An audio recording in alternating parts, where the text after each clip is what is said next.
बिस्मिल्लाहिर्रहमानिर्रहीम। इय्याका नअबुदु व इय्याका नस्तईन।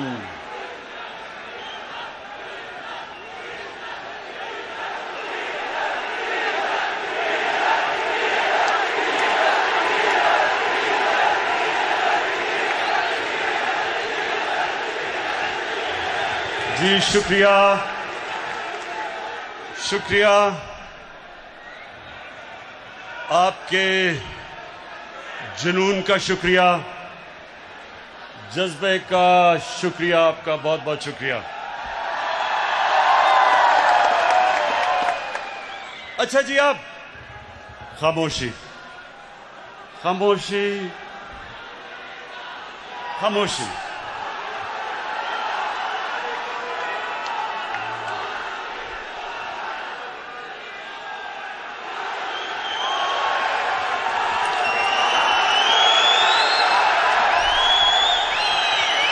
ये भी सब बातें आपके सामने रखनी हैं, इसलिए खामोशी से आपने मेरी बात सुननी है।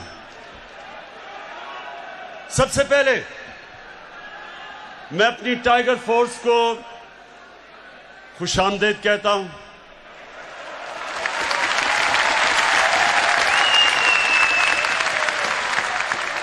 और जब से गालिबन 28 मार्च को हमने अपनी टाइगर फोर्स बनाई थी, तब से जितनी भी आपने एक्टिविटीज की, मैं अपनी कौम की तरफ से आपका शुक्रिया अदा करता हूं।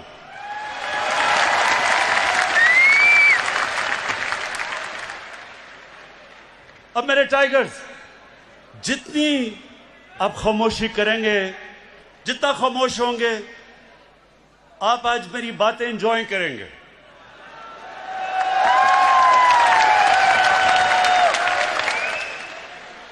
क्योंकि रात को जो सर्कस हुई, मैंने उसके ऊपर थोड़ी बातें कही।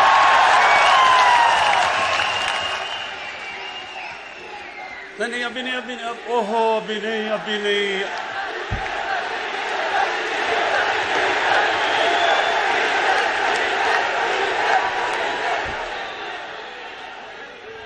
और भी उस सर्कस में बड़े फनकार थे, आपको पता नहीं डीजल के ऊपर आपकी सुई अड़ गई अभी तक। अच्छा, सुने अभी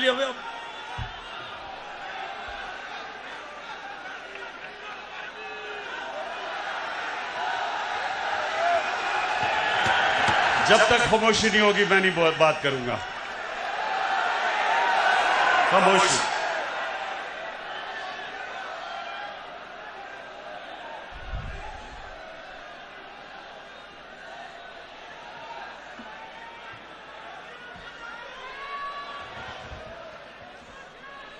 अच्छा टाइगर, सबसे पहले ये बड़ा जरूरी है आपको कि अपना मुकाम समझना और अपना काम समझना। जो वॉलंटियर फोर्स होती है, जो शहरियों की होती है, इसका एक बहुत बड़ा मुकाम एक माशरे में होता है। क्योंकि आपका सबसे बड़ा जो आपका काम होता है वो कि आपने शहरियों की जरूरियात, उनके हकूक, उसकी हिफाजत करनी होती है। ये डेमोक्रेसी के अंदर एक बहुत बड़ा रोल होता है। टाइगर्स, आपका बहुत बड़ा रोल है, ये गौर से सुने मेरी बात। जब एक माशरे में मुश्किलात आती हैं, तो जिंदा माशरा जो होता है, उसके शहरी खुद हुकूमत के साथ मदद करने के लिए आ जाते हैं। और ये पाकिस्तान वो कौम है, जब मुश्किल वक्त आता है, ये कौम खड़ी हो जाती है, अपने मुल्क के लिए खड़ी हो जाती है।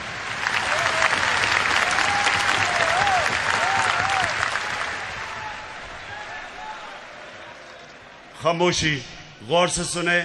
आप ये जाया कर देंगे ये वक्त।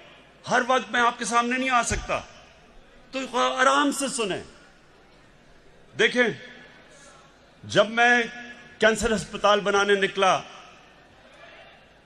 तो मुझे बड़ा मुश्किल, इतना ज्यादा पैसा इकट्ठा करना था, बहुत मुश्किल थी। तो उस वक्त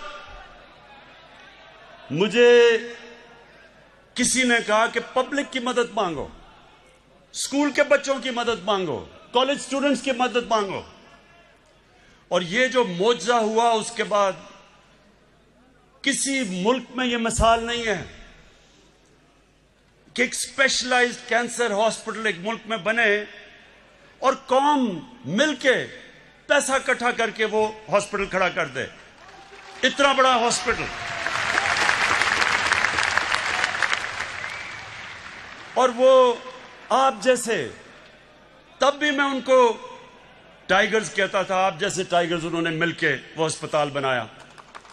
उसके बाद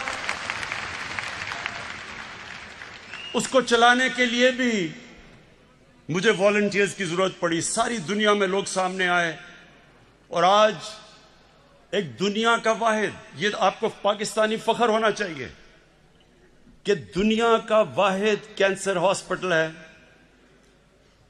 जिधर 75% कैंसर के मरीजों का मुफ्त इलाज होता है। दुनिया में इसकी कोई मिसाल नहीं है। और वो हमारे लोगों की, कौम की वजह से, बड़े दिल के लोग हैं। जब ये एक तरफ इनको एहसास हो जाए कि मुल्क को इनकी जरूरत है, ये कौम खड़ी हो जाती है। तो आपकी जरूरत अब किधर है? जरूरत तो अब आपकी पड़ती रहेगी। जब भी हमें खास तौर पे ये जो हमने शजरकारी करनी है अपने मुल्क में, क्योंकि हमारे मुल्क एक दुनिया में वो मुल्क है जो 10 मुल्कों में से सबसे ज्यादा मुतासिर है क्लाइमेट चेंज की वजह से।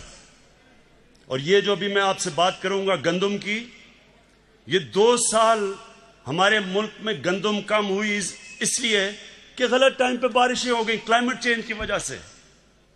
तो ये बड़ा जरूरी है आपका समझना कि आगे जब तक कौम नहीं मिलके ये शजरकारी करेगी और हमने 10 अरब दरख्त लगाने अगले 3 सालों में, ये कोई गवर्नमेंट नहीं कर सकती।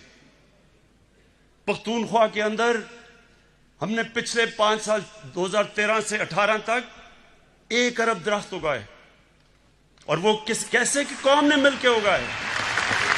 तो अब इंशाअल्लाह इस सारे मुल्क के अंदर हमने सिर्फ दरख्त भी नहीं उगाने, अगला हमने अपना पानी को साफ करना है, दरिया साफ करने हैं। जो गंदगी हम अपने दरियाओं में फेंक रहे हैं, लोगों को नीचे जैसे जैसे दरिया जाता है पानी की बीमारियां बढ़ती जाती हैं। इसलिए अभी आपने बड़ा काम करना है। लेकिन अभी आज जो मैंने आपको खास तौर पर बुलाया वो ये कि देखें, आपका देखें वहां थोड़ा डिसिप्लिन रखें क्योंकि आप सुन नहीं सकेंगे मेरी बात। इस वक्त हमारे मुल्क में महंगाई है। समझना है कि महंगाई की कई वजूहात है। जो हमारा रुपया गिरा, हमारा जब रुपया गिरा डॉलर के बनिस्बत, और वो क्यों गिरा? क्योंकि जब हमें हुकूमत मिली तो पाकिस्तान की तारीख का सबसे बड़ा ट्रेड डेफिसिट यानी खसारा था जो इंपोर्ट हम कर रहे थे और एक्सपोर्ट कर रहे थे। 60 अरब डॉलर की बाहर से चीजें ले रहे थे और सिर्फ 20 अरब डॉलर बाहर दुनिया को बेच रहे थे। 40 अरब डॉलर का खसारा था। जब ये खसारा होता है तो इसका डॉलर की कमी हो जाती है, डॉलर महंगा हो जाता है, रुपया नीचे आ जाता है। जब रुपया गिरता है तो जो भी चीजें आप बाहर से खरीदते हैं वो महंगी हो जाती हैं। तो जब वो चीजें महंगी हो जाती हैं, जिस तरह गैस, पेट्रोल, बिजली, ये सब चीजें महंगी हो जाती हैं। मैं जान के डीजल नहीं कह रहा, तो सब इसलिए तो जब ये चीजें भी महंगी हो जाती हैं और फिर जो खाने पीने की चीजें आप बाहर से खरीदते हैं, मसलन ये जो घी महंगा हो गया क्योंकि पाम ऑयल जो बाहर से लेते हैं वो महंगा हो गया। वैसे भी कोविड की वजह से महंगाई बाहर भी हो गई तो वो बाहर से जब चीज ली वो महंगी हो गई। दालें, हम दालें बाहर से लेते हैं, 60% दाल जो पाकिस्तान में होती है वो बाहर से इंपोर्ट करते हैं, वो महंगी हो गई। तो एक तो ये हो गई महंगी। दूसरी महंगाई जो अभी मैंने आपकी गंदम की बात की कि 2 साल बारिशें उस वक्त पे हो गई जब गंदम की कटाई होनी थी, उसकी वजह से गंदम कम हुई, खसारा हो गया। हमें चाहिए थी 27 लाख टन गंदम, हमारे मुल्क में खसारा हो गया। जब खसारा, क्योंकि बारिश की वजह से खसारा हुआ, उसका क्या नतीजा हुआ कि जब गंदम कम हुई तो उसकी कीमतें ऊपर जानी शुरू हो गई। पहले हमें पता देर चला, क्योंकि यहां जो सिस्टम बना हुआ है, जो जिससे हमें पता चलता है कि कितनी हर फसल कितनी हुई हर साल, वो सिस्टम खराब था, हमें देर करके पता चला। जब तक हमने बाहर से इंपोर्ट की, जो अब अल्लाह का करम है कि हमने सारी जितना भी खसारा था सब गंदम इंपोर्ट कर लिए, तो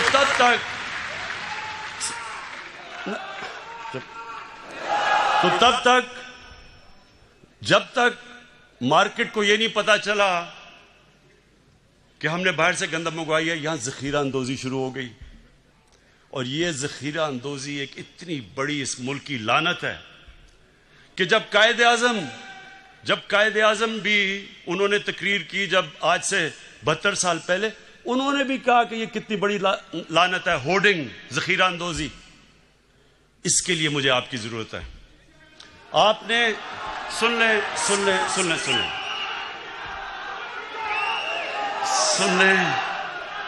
आपने क्या करना है?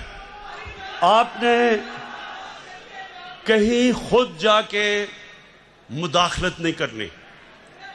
आपके पास इस वक्त आपके पास मोबाइल फोन है, आपने तस्वीर लेनी है और आपके पास आज जो पोर्टल अनाउंस किया है उसके ऊपर आपने तस्वीर डाल देनी है और जगह डाल देनी है।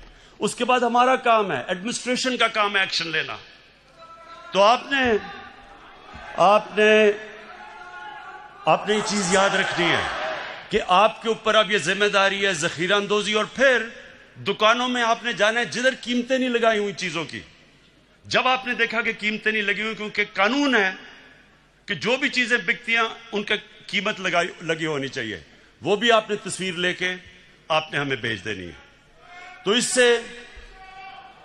इससे ये जरूर होगा कि इससे आप एडमिनिस्ट्रेशन की मदद करेंगे। लेकिन मैं फिर से एक चीज दोहराता हूं, आपने खुद कहीं भी इंटरफेयर नहीं करना, क्योंकि होगा क्या, ऐसे लोग आ जाएंगे टाइगर्स बन के जो पैसा बनाना शुरू कर देंगे, वो दुकानदारों को ब्लैकमेल करके पैसा बनाएंगे।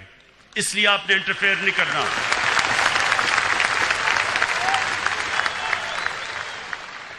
अच्छा, अब सुने जरा आगे, चीनी। अब चीनी का क्या मसला हुआ? हमारी बदकिस्मती है कि थोड़े से लोग इस वक्त जो चीनी बनाने वाले जो शुगर मिल्स हैं वो थोड़े से लोग हैं, और ज्यादातर वो सबसे ताकतवर लोग हैं। दोनों शरीफ खानदान की भी शुगर मिल्स हैं और जरदारी की भी शुगर मिल्स हैं। इसका मतलब सुने, ये अब तक शुगर मिल्स को किसी ने नहीं पूछा था, जो भी वो कीमत देते थे वो चाहते थे, जो कीमत का वो फैसला करते थे वो कीमत आ जाती थी। पहली दफा एक बड़ी डिटेल्ड तफसील में इंक्वायरी हुई है, हमें सब चीजें पता चल गई हैं। और इंशाअल्लाह ये भी मैं आज अपनी कौम के सामने कहता हूं कि जो अब हम प्लान लेके आ रहे हैं, आगे आपको इस तरह महंगी चीनी नहीं मिलेगी इंशाअल्लाह।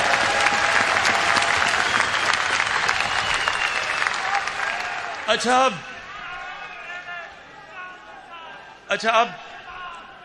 अब मैं जरा जो कल सर्कस हुई थी उसके ऊपर बात करना चाहता हूं, लेकिन चुप करके सुनिए।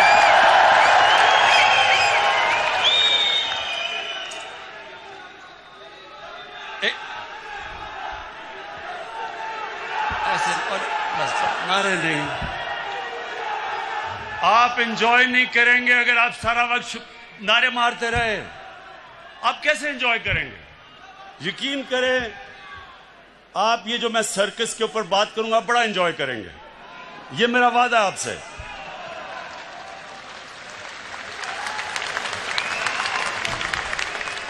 अच्छा, पहले आज से 11 साल पहले, ये सुन ले जरा, 11 साल पहले मैंने क्या कहा था, ये जरा पहले सुन ले, क्योंकि ये मैंने आप नहीं, ये मैंने सब पेशन गोई की हुई थी कि ये सर्कस एक दिन होगी। तो अगर ये आप वो 11 साल वाली वीडियो चला दें, लेकिन आपने एंजॉय करना है। आज मैं आपको ये भी कहना चाहता कि इंशाल्लाह आप देखेंगे कि ये सब पार्ट, इनके जो इंटरेस्ट एक हैं, इन्होंने एक हो जाना है। अजरदारी और नवाज शरीफ ने इकट्ठे हो जाना है, क्योंकि इनके इंटरेस्ट है। क्योंकि ये जो मैं जो ये लेके आ रहा हूँ ना, नहीं होंगे। मैं जो हम कानून लाना चाहते हैं ना, ये दोनों नहीं बर्दाश्त करेंगे। अच्छा, ये दोनों इकट्ठे नहीं होंगे, ये मैं कह रही हूँ आपका शायद इकट्ठे होंगे, अंदर से हो जाएंगे, ऊपर से शायद पूरा कुछ निकलता है। अच्छा जी, अच्छा, अब तो ये मैंने सब पेशन गोई की थी कि जब चोरों की चोरी के ऊपर हाथ पड़ेगा तो ये जब तक नूरा कुश्ती खेल रहे थे सब इकट्ठे हो जाएंगे। और वो आपने रात खुद ही देख लिया, अल्लाह अल्लाह क्या सब इकट्ठे थे, पहले भी कंटेनर में इकट्ठे हो गए थे। और अब मैं वो जो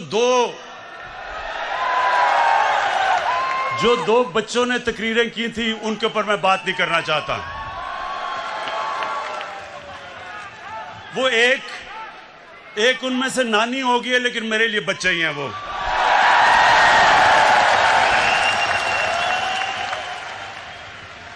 उसकी वजह है, सुने टाइगर्स, उसकी वजह है। देखें, इंसान जब तक जिंदगी में स्ट्रगल नहीं करता, वो लीडर तो बन ही नहीं सकता।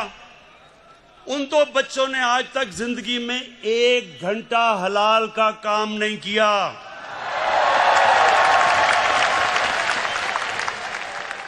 वो आज जाके लेक्चर दे रहे हैं दोनों। 1 घंटा उन दोनों ने पैसे बनाने के लिए हलाल का काम नहीं किया। पले किसके ऊपर हैं? अपने दोनों बापों की हराम की कमाई के ऊपर पले हुए हैं।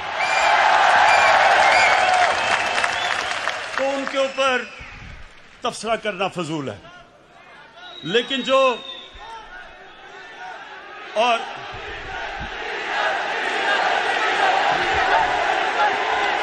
देखें, जो आदमी 11 की टीम होती है, 12वें को 12th मैन कहते हैं, जो 12th मैन है उसके ऊपर मैं क्या बात करूं। अच्छा, अब मैं असल, ये बड़ा गौर से सुनना आप। अब मैंने जो असल बात करनी है वो जो लंदन में आज बैठ के जिसने जो कल गुफ्तगू की, मैं उसके ऊपर बात करना चाहता हूं। लेकिन उससे पहले फैसल, सुने, उससे पहले आप जरा इसकी पहले शक्ल देखें। जब ये इंग्लैंड जाना था, और इंग्लैंड जाके इसकी शक्ल क्या बनी, जरा प्लीज दिखाएं।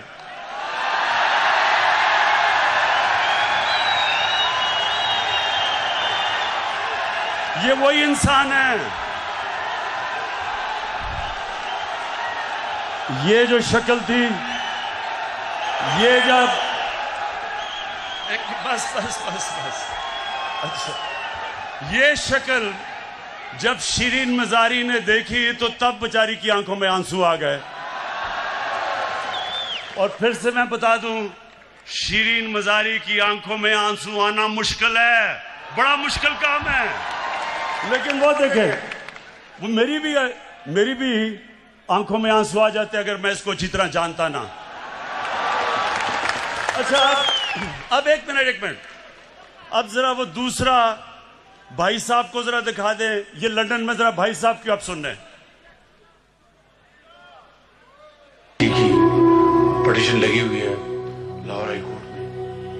खुदा करे अल्लाह ताला अपने बेपाया फजलो करम से, अगर खुदा करे अल्लाह ताला अपने बेपाया फजलो करम से अगर इजाज़त मिल जाए तो अपने वालिद साहब के साथ होगी, जो कि बहुत ही आम बात है। तो बाकी इनकी दूसरी जो ट्रीटमेंट जारी है, तो हार्ट के लिए इंशाअल्लाह जल्द अपॉइंटमेंट मरियम।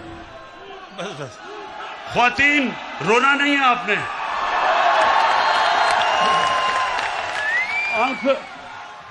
अपनी आंखों के आंसू पोंछ लें।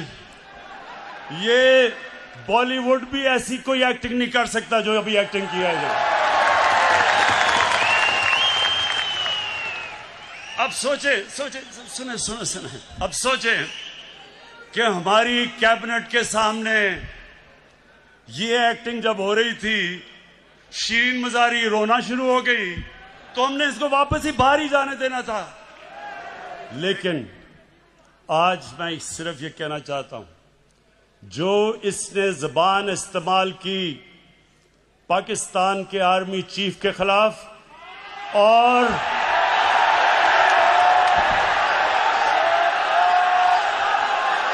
आईएसआई के डीजी के खिलाफ,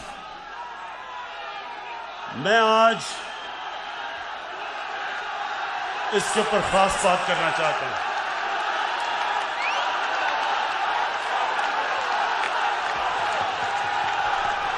अच्छा खामोशी, सुने जरा मेरी बात, सुने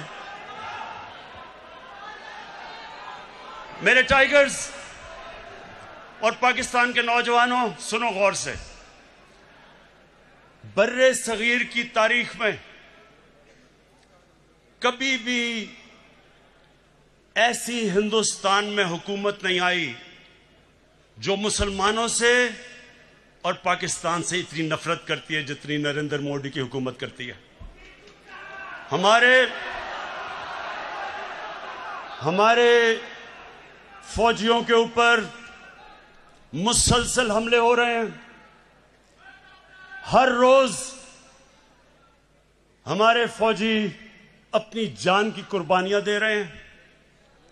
परसों 20 पाकिस्तान के सिक्योरिटी फोर्सेस के लोगों ने शहादत पाई, 20 लोगों ने।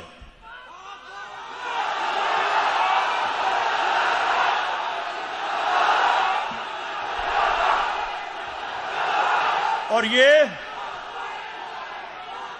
ये क्यों अपनी जान की कुर्बानियां दे रहे हैं? हमारे लिए, मुल्क के लिए।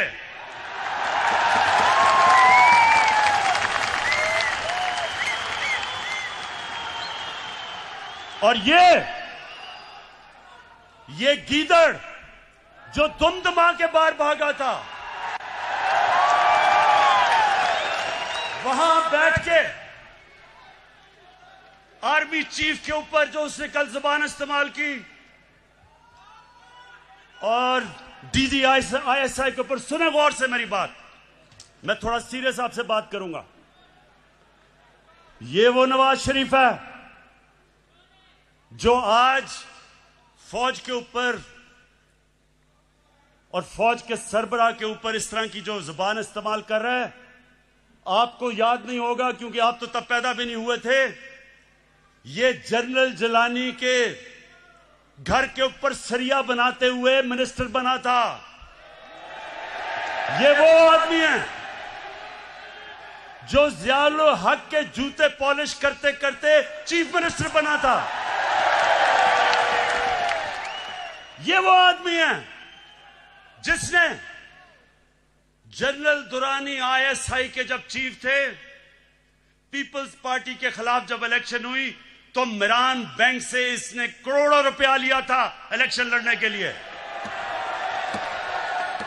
डीजी आईएसआई की सुप्रीम कोर्ट को रिपोर्ट थी। लेकिन इस मुल्क की बदकिस्मती ये कि हमारे मुल्क की अदालतों ने इसकी मदद की हमेशा। ये वो आदमी है जिसने आसिफ जरदारी को 2 दफा जेल में रखा था। जनरल बाजवा ने नहीं डाला था, और उसको कहता था पाकिस्तान का करप्ट तरीन आदमी है। वो जरदारी इसको ऊपर हुदायबा पेपर मिल्क का केस उसने इसके ऊपर बनाया था, जिधर अरबों रुपए इन्होंने करप्शन करके पैसा बाहर भेजा था, वो उसने नवाज शरीफ पे बनाया था, जनरल बाजवा ने नहीं बनाया था। ये वो नवाज शरीफ है और जरदारी, चुप करके सुने, चुप करें जरा, सुने मेरी बात। ये वो जरदारी है और नवाज शरीफ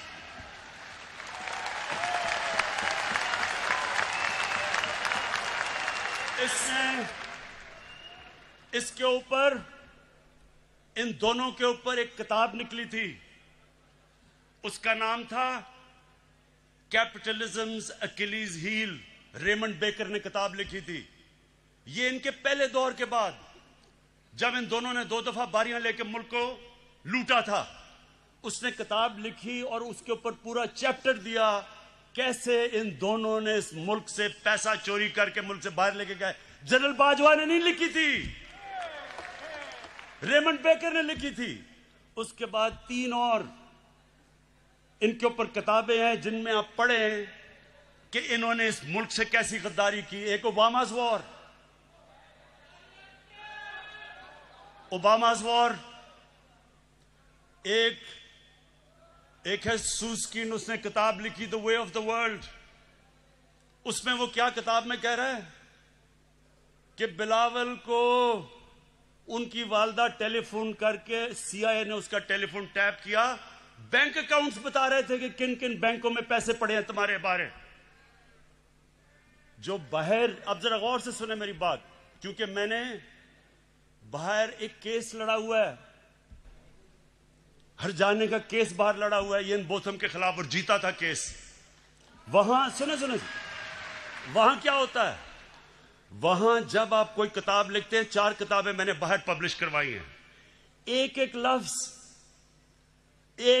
लफ्ज उस किताब में आप लिख नहीं सकते। वकील बैठता है और देखता है कि क्या आप साबित कर सकते हैं ये चीजें, नहीं तो आप कोई किताब नहीं बाहर लिख सकते, क्योंकि इतने सख्त कानून है वहां।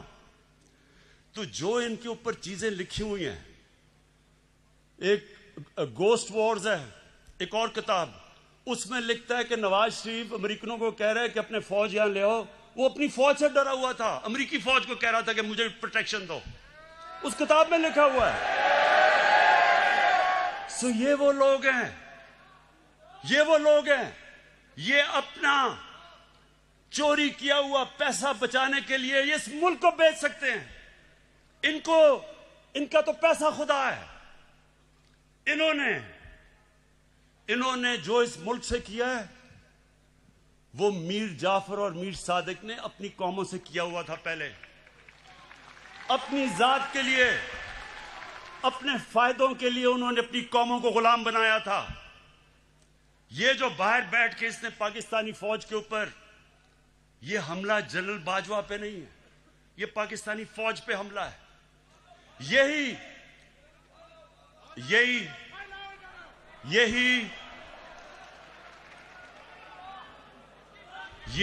बात नरेंद्र मोदी कर रहा था।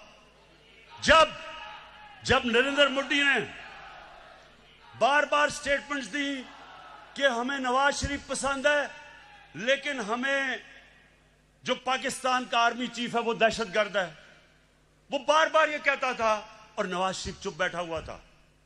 मुझे क्यों नहीं नरेंद्र मोदी कहता कि इमरान खान ठीक है लेकिन जनरल बाजवा गलत है? वो क्यों नहीं कहता? क्योंकि उसे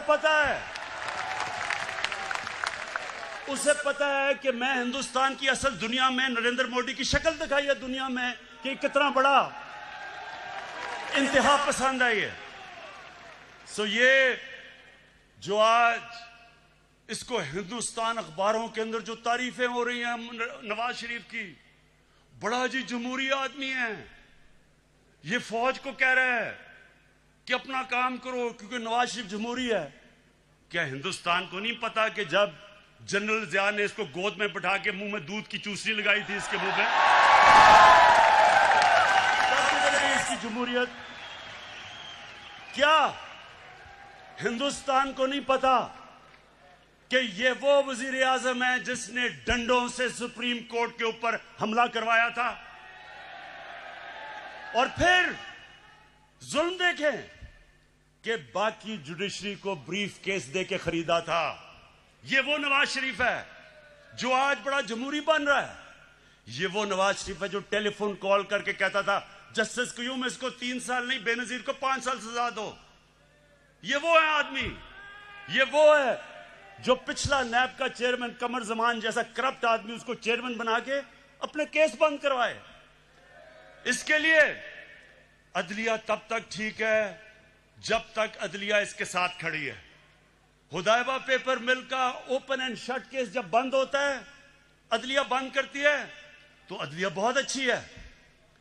जब 5 मेंबर बेंच अदलिया का पैनमा के केस में इसको सजा देता है तो क्यों निकाला करके दौरा करके अदलिया को बुरा भला कहना शुरू कर देता है? क्या पैनमा का केस जनरल बाजवा ने किया था? इंटरनेशनल जब इंकशाफ हुआ था तो वो क्या पाकिस्तानियों का कसूर था?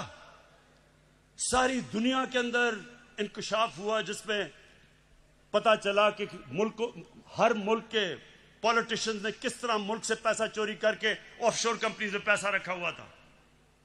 तो तब किसका कसूर था? यहां लोगों के सामने बेशर्मी से झूठ बोलते हैं। वो भी झूठ बोलता है, उसका भाई भी झूठ बोलता है, बेटे भी झूठ बोलते हैं, बेटी भी झूठ बोलती है, और वहां जाके तकरीरें कर रहे हैं कि जी बहुत बड़े ये जमहूरियत के लिए खड़े हैं। इलेक्शन की बात करते हैं, ये जरा सुने। 2013 इलेक्शन के अंदर नेशनल असेंबली की सीटों में 137 पिटिशंस आई जिन्होंने चैलेंज किया कि उनके इलेक्शन में गड़बड़ हुई है। नेशनल असेंबली में 137 सीटें जिन्होंने पिटिशन दायर की। 2018 की इलेक्शन में सिर्फ 90 थे, 50% कम पिटिशंस थी। और नून लीग की, क्योंकि उनकी तो सिर्फ पंजाब में पार्टी रह गई है, पंजाब के अंदर उनकी सिर्फ 11 पिटिशंस थी। तहरीक इंसाफ की 13 पिटिशंस थी, यानी हमारी ज्यादा पिटिशन थी जिन्होंने कहा धांधली हुई है। तो मुझे यह बताएं कि जब 80% पोल का रिजल्ट आया, फैफन एक इंडिपेंडेंट इदारा है, उसने 80% ने कहा, 80% पाकिस्तान का इलेक्शन 2013 से बेहतर हुआ है, अच्छा इलेक्शन हुआ है। तो मैं अब ये पूछता हूं कि जब हमने 2013 इलेक्शन के बाद मैंने सिर्फ 4 हल्के मांगे थे, 137 में से 4 हल्के मैंने कहा इनको खोल के बता दो, अगर ये ठीक है तो हम मान लेंगे इलेक्शन। इन्होंने 4 हल्के नहीं खोले, 1 साल के बाद सड़कों पे निकले। आखिर में जब 4 हल्के खुले, चारों के चारों अंदर धांधली थी। जब हमारी बारी आई 2018 में, इन्होंने कहा जनाब इलेक्शन में धांधली है। इनसे वो जो आजकल जेल में शहबाज शरीफ, हमने पहले कहा कि जो करना है आपने खोले, हम तैयार हैं इलेक्शन खोलने के लिए। अब इनको पता था कि 1100 पिटिशन थी इनकी सारी, इलेक्शन उन्होंने क्या खोलना था। तो ये वो लोग हैं कि जो बात करते हैं कि इलेक्शन के अंदर धांधली हुई। धांधली मैं आपको बताऊं किधर हुई, जो अभी इंकशाफ हुआ है। इलेक्शन में अभी एक बाय इलेक्शन हुआ जब नवाज शरीफ डिस्क्वालीफाई हुआ, उसकी बीवी को खड़ा किया, मरीम नवाज ने कैंपेन की। हमारे पास अब डॉक्यूमेंट्री एविडेंस है कि 250 करोड़ रुपया गवर्नमेंट का इन्होंने उस हल्के में इस्तेमाल किया इलेक्शन जीतने के लिए। ये हमने नैब को केस दिया है। हमने सारे इलेक्शन में 250 करोड़ खर्च किया, इन्होंने एक बाय इलेक्शन के ऊपर इस कौम का टैक्स के पैसे का 250 करोड़ रुपया खर्च किया। लेकिन मुझे एक खास मजा आया, एक और अल्लाह अल्लाह का सच आता रहता है सामने। एक इलेक्शन हुआ उस्मान डार का, और वहां एक सियालकोट का बहुत बड़ा रंगबाज है, बड़ी बड़ी बातें करता है, बड़ी बड़ी छाती निकाल के बड़के लगाता है। लेकिन पता क्या चला, कि इलेक्शन की रात को शाम को 8 बजे रंगबाज ख्वाजा टेलीफोन कर रहा है जनरल बाजवा को, जनरल साहब मैं इलेक्शन हार रहा हूं, मेरी मदद करें। आंसू गिर रहे हैं, जनरल साहब मैं तबाह हो जाऊंगा, मेरी मदद करें, मैं इलेक्शन हार रहा हूं उस्मान डार से। मेरे पाकिस्तानियों, मेरे टाइगर्स, मेरी अब आखिर में गौर से आपने बात सुननी है। अब तक ये जो ऑपोजिशन है, इन्होंने एक इमरान खान देखा है। आराम आराम से मैं इनको कहता था अच्छा जी प्रोडक्शन ऑर्डर देना है तो चलो बुला लो असेंबली में और इस तरह की चीजें। ये जो आप सुने जरा, ये जो अब आप इमरान खान देखेंगे, ये एक मुख्तलिफ इमरान खान आने लगा। सबसे पहले किसी किस्म का प्रोडक्शन ऑर्डर किसी डाकू को अब नहीं मिलेगा। शहबाज शरीफ के ऊपर अभी जो चीज सामने आई है 23 अरब रुपए की, इसका करप्शन का इंकशाफ हुआ है। कभी चीनी वाले तो कभी किसी के नाम पे 23 अरब रुपया भी पकड़ा गया है। जब तक अदालतों में पूरी तरह यह जवाब नहीं देगा, कोई किस्म का इसको प्रोडक्शन ऑर्डर नहीं मिलेगा और ना ही किसी और डाकू को मिलेगा।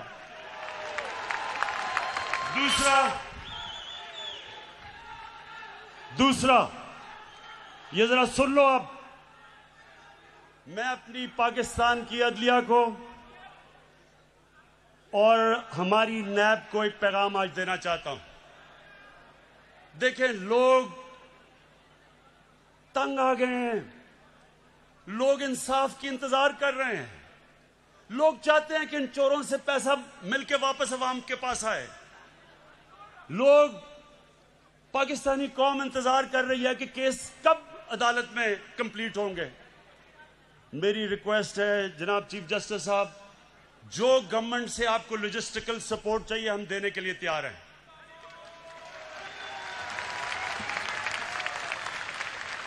जिस तरह की आपको हमारे से मदद चाहिए हम आपको देने के लिए तैयार हैं, लेकिन खुदा के वास्ते डे टू डे हेयरिंग करके ये केसेस खत्म करें।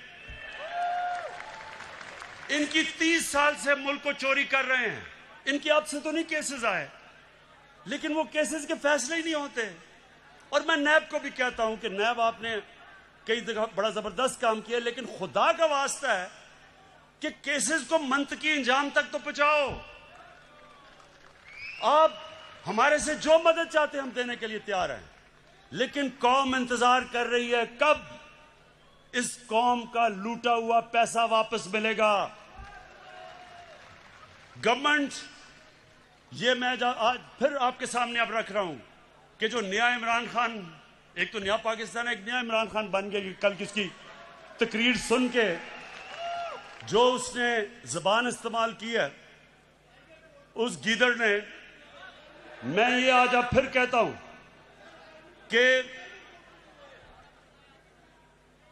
कि अब से कोई इनको वीआईपी जेल नहीं मिलेंगे, इनको आम कैदियों की तरह हम रखेंगे।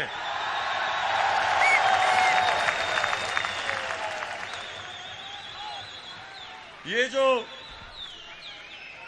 जो सारी जो कल सर्कस थी, ये सर्कस को मेरा पैगाम है कि देखें, आप सारे तो कभी किसी का कंधा पकड़ के आया, कभी कोई जलानी ने बना दिया, किसी ने कागज का टुकड़ा दिखा दिया कि जी मुझे तो मेरी वालदा की वजह से पार्टी मिल गई है।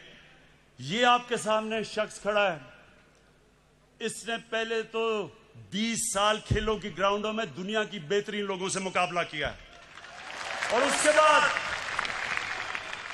22 साल वाहिद पॉलिटिशियन हूं। 22 साल छोटी सी पार्टी से शुरू करके अवाम के पास जाके वाहिद पब्लिक मूवमेंट से पार्टी बनाई है। किसी का सहारा नहीं चाहिए। मैं आज आपको कह रहा हूं कि इंशाअल्लाह अब आपको मैं मुकाबला करके दिखाऊंगा। मैं सारी जो गवर्नमेंट के हमारे इदारे हैं नैब हमारे आजाद है, अदालतें आजाद है, लेकिन मेरे नीचे जो अदारे हैं उनको मैं अब खुद तैयार करूंगा।